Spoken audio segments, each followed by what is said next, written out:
Hi guys, welcome back to the channel. Sorry the background's a bit of a mess. It was the Bubba's birthday this past weekend, and so he's got a lot of new toys in the background. But I wanted to come on here because it has been a crazy, chaotic couple of weeks. There's been a lot of just horrible tragedies that have happened. It does not take away from what's been going on in our world for months, but honestly, I fully repent before you guys. I have not been well educated or outspoken enough on some of the moral issues that have been going on in our world, and there are horrible things happening in Israel, in Gaza, in the US, in countries across the globe. There's horrible things going on with trafficking, like of people and drugs, of wars and different things. And as a Christian, I feel really convicted that I have not been as educated and I haven't actually spoken out against the atrocities when we all have access to these platforms like YouTube and Instagram where we can actually speak out against these evils. And I haven't. And so with the death of Charlie Kirk, I feel a lot of conviction to be educated the way he was educating himself. And I want to be better about that. And my message today is not on specific issues. My message today is to Christians who say, I don't want to get political. I'm not political. Because I want to tell you right here, right now, what I realized is that politics from their inception have been inherently moral issues. The issues we have in our political sector, in our political sector are moral. The corruption that we're all worried about that has to do with greed is a moral issue. The stuff that's going on in everything is moral. Therefore, it's a Christian issue too. Everybody in this country who is a citizen has the right to vote. When you turn 18, you have this right to vote. And therefore, we all need to be educated, because if you are not educated, people will take advantage of your ignorance. They will take advantage of your ignorance. You won't know who you're voting for. You won't know what they support. And you need to be aware. I'm not saying you need to commit your whole life to watching every single news interview, but there are certain people who are in power that when you just watch an interview of how they interact and you take it from kind of a neutral stance. I was watching a woman interview the FBI director. She's a senator. And I went into that. I don't know my senators well enough. I didn't know who she was. She might have been a representative, but I'm pretty sure she's a senator. Or maybe a governor, something like that. But she's one of the representatives. So I went in pretty darn neutral because I had no clue who she was. And so I'm listening to her question the FBI director. And it's very, very easy to tell that off the bat, she does not like him very much. She's really disrespectful, cuts him off a lot.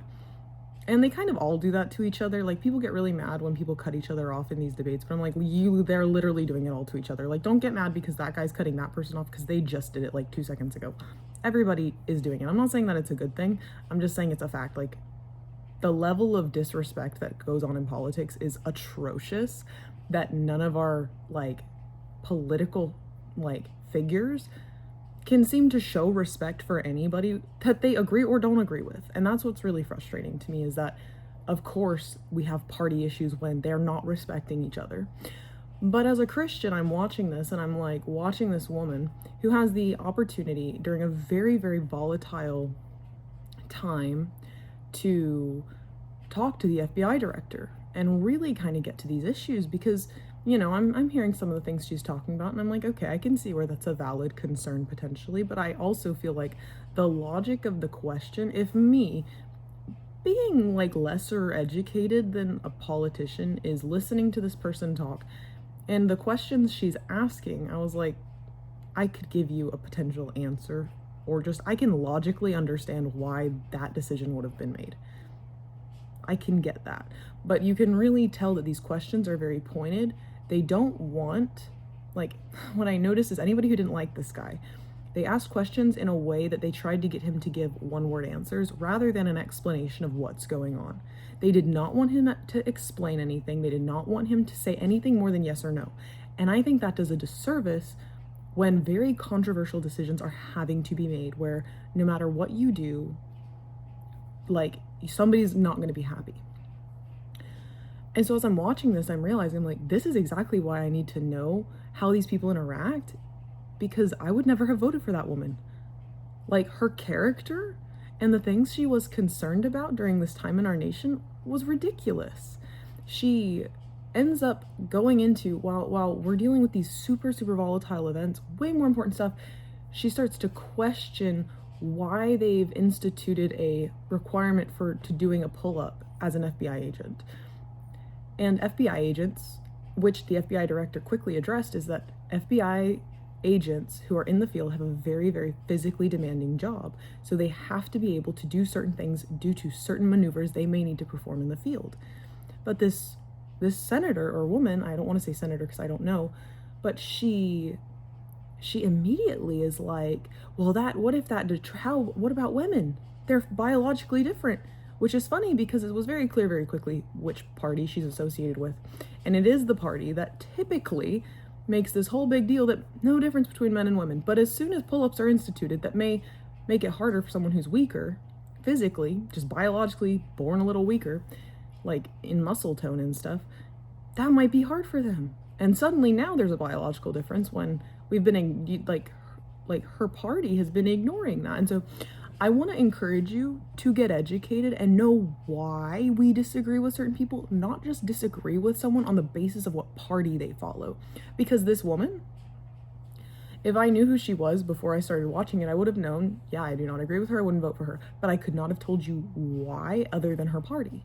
But after watching that video and doing more research, I'll be able to give you a whole lot more reasons of why a person like that is very destructive in office, as well as I watched someone follow that person who was on the other side, much more respectful, but also asked very intentional, very controversial questions that needed answers. And there were certain things this guy could not answer. And so I want to encourage you to get involved in politics and know who you're voting for, know how important these issues are, and do not make your vote based on party alone. You need to understand why we disagree with certain people, why you may disagree with this person, and you need to really watch their character. Take a step back and watch how they interact with someone they don't agree with, because when you watch how someone interacts with someone they don't agree with, that is true character, because they're either going to be respectful and kind and agree to disagree, or they're going to get nasty, they're going to get rude, they're going to get disrespectful, which is exactly what I watched happen with two different people. And they were used very, very conniving techniques to try to get specific answers. And I want to tell you that is dangerous, that is not okay.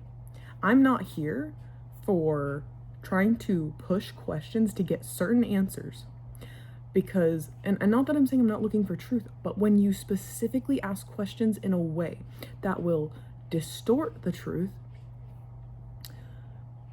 it's a lie and it's bad. A lie of omission is a lie. And so there are issues where we try to just get yes or no answers when there is more nuance to an issue, when the nuance is important. Certain nuance is not important, but nuance in certain situations is very, very important. There were some other questions being made about reallocation of FBI resources. Now, that is a genuine concern. I can understand why that would be a concern to either party if the FBI is reallocating resources to support the current administration's policies, if you will. So if this is being done, it's totally natural that a senator would want to ask about this. Well, if you're reallocating to, let's give the example of illegal immigration, you're supporting that. Let's talk about that. Is the FBI, if these resources are being reallocated, is it still able to support? Okay, that gives the guy a chance to answer. Absolutely it does, because we're looking at quality over quantity. One person who is extremely effective could do the job of 3 ineffective people. So just an example, I'm not saying that the FBI is ineffective or calling anybody out like that. I'm just saying, for instance, me, there's certain things that I'm really good at, there's certain things that I'm really not good at. So you would need 5 of me to do a certain type of job, and you would only need 1 of me to do a different job, because we each have different skills that we're good at.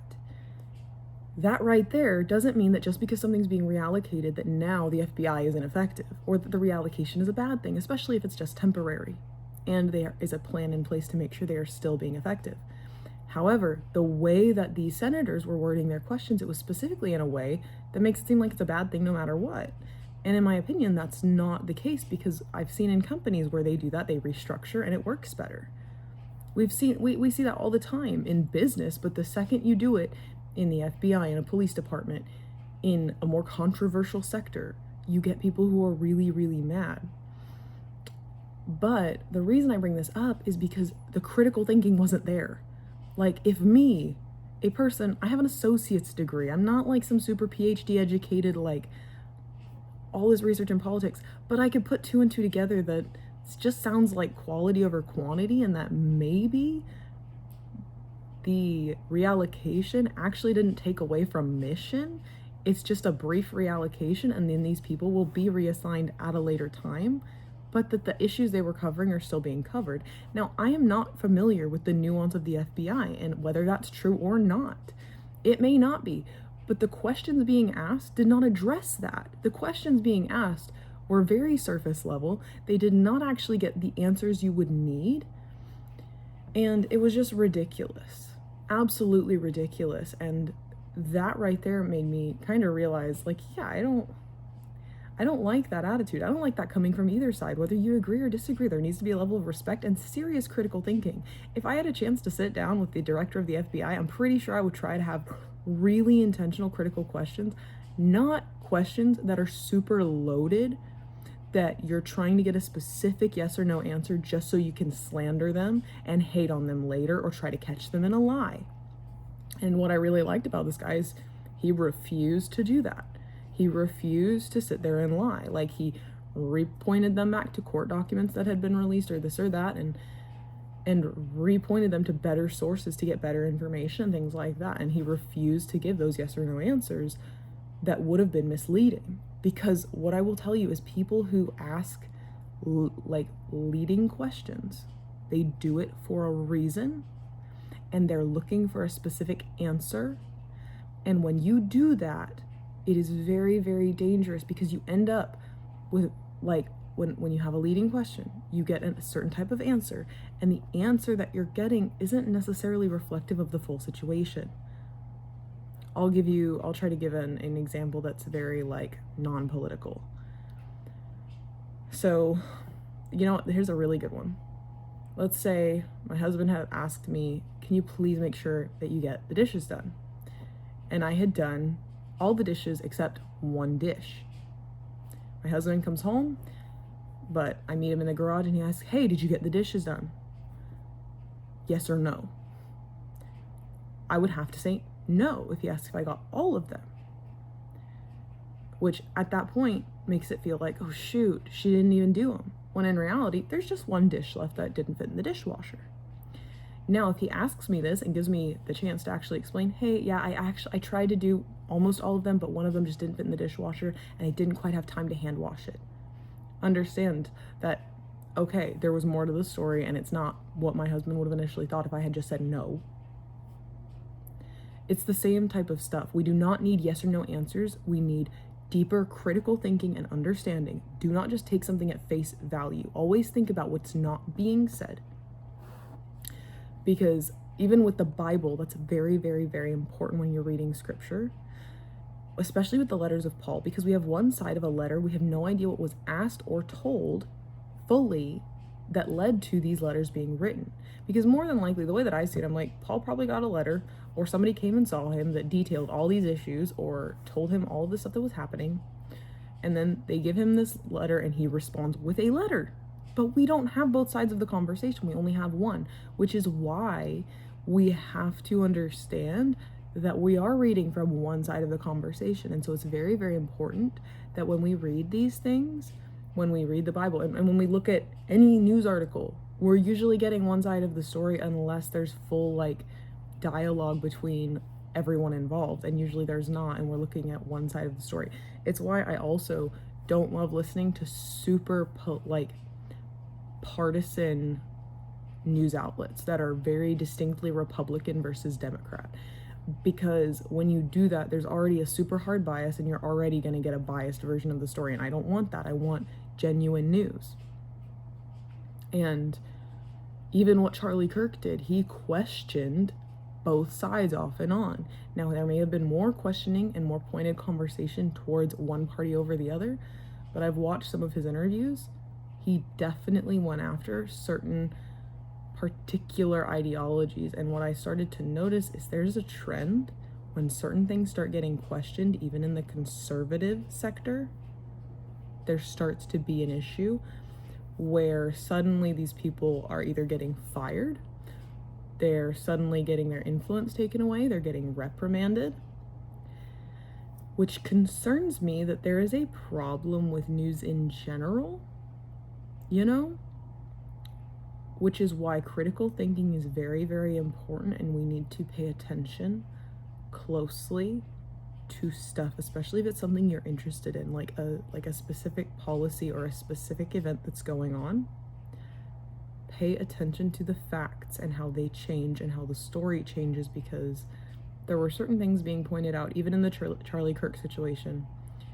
I was watching a video that was pointing out kind of some discrepancies that have seemed to start coming out. Now the investigation is ongoing, so that can happen, but it's concerning that there are some of these little odd discrepancies, and even some of the people who know the person who did this evil act are saying these are odd, that this happened this way, that they're saying this is what happened because we know this guy. That doesn't seem to add up. And not like that he didn't do it, but just like little facts don't seem to totally add up. And you know, and I'm not gonna say who I watched or who said that, because I'm not trying to push you to watch a certain person or not. I'm very open about the fact that I do not feel like I'm well educated enough politically on different people to even say who's the best source for real information. I'm currently on that journey of figuring out who I trust and who I don't trust, because right now I just don't really trust anybody. The one guy I did trust, they murdered. So, and who they are, we still don't know.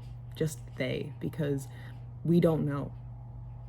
It seems like it was just some random dude who had really like more liberal ideology, but it doesn't really make sense that this guy had absolutely, like, there was no warning. With most other mass shooters, in retrospect, there was a lot of warning. Like, there was a lot of concerning things. And then with this guy, it's like, I mean, he was pretty normal seeming, great grades, you know. There were a couple things that might have been concerning, but nothing that would have worried anybody to this level. And so I'm just saying, like, guys, Christians, it matters. You are more political than you think. It is time to stop being afraid of addressing political issues, because it's not political, it's moral. And as Christians, we are called to be moral, to have a moral standard. Do not be afraid to have a moral standard, even if at times it doesn't line up with your political party ideology that you're normally associated with. Because there are corrupt things going on everywhere.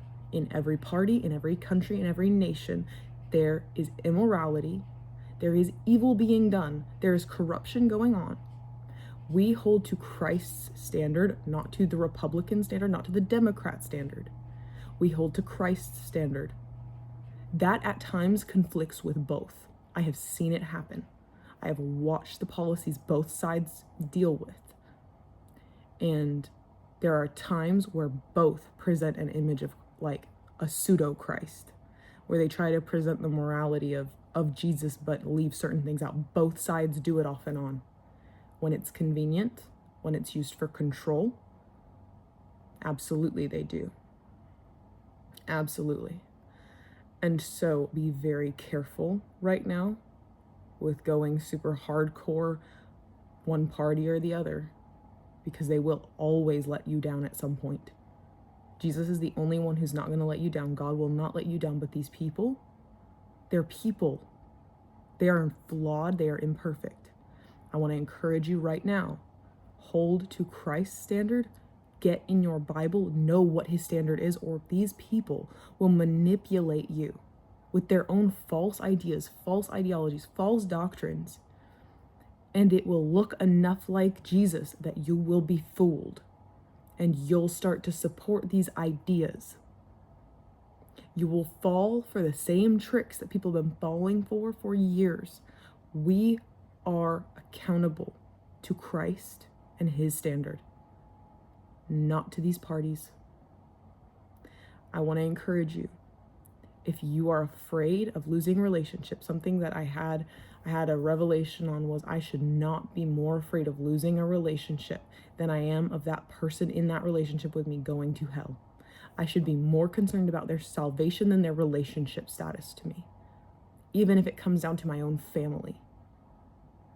Because one thing I'm not okay with is them going to hell because I wouldn't speak up because I was afraid of losing the relationship. Because when they're burning in hell, I'm going to be held responsible. The Lord's going to be like, why did you not tell them? And that person that's suffering, I'm pretty sure they might have a thought of, why didn't you say something? And so I don't want to be accountable for not saying something when I know that they're headed to destruction, when I know what they're doing is wrong. I want to be accountable to Christ, and I want to meet that standard that he gave me, and I want to honor the Holy Spirit living inside of me with critical thinking, with love, with integrity, compassion, kindness, and above all, holiness. We are called to be a holy, pleasing offering to God. And that is what I aspire to, not a political party, because they're not Jesus. The Republican Party is not the party of Jesus. It's not the party of Christianity. Neither is the Democrats. It can be a little bit more obvious sometimes in the policies of who you'd probably rather vote for. But at the end of the day, I want to remind you, your political party is not your God. And your political party is not held to the standard of God unless all of the constituents hold politicians accountable. And nobody's actually fully doing that. Like, we're not all doing that. Not that nobody is, but we're not all doing that, and that's what it would take. So I just want to say this. It's not your God. God is our God. Jesus is our God. He is who we serve. He is who we honor. He is who we love. And we need to act and live according to that. And this is not my normal type of video, but this is probably going to be more the norm of just being very, very, very blunt and very, very open. And I really, really hope that this video encourages you, that honestly, if you've been kind of on the political fence post, or you've been kind of on the fence about should I talk about certain issues or not, that you get off the fence. You're no good on the fence. If you're on the fence, you're uncomfortable, because sitting on a fence ain't comfortable. So I want to encourage you, be bold, dig into the Bible, and don't just sink back once all these events and stuff that are going on right now, once everything calms down, give it a couple weeks. Things are going to calm back down. People are going to start to forget. Don't forget. Let this be a true wake-up call where you really start following Jesus every single day, and you start living for him every single day.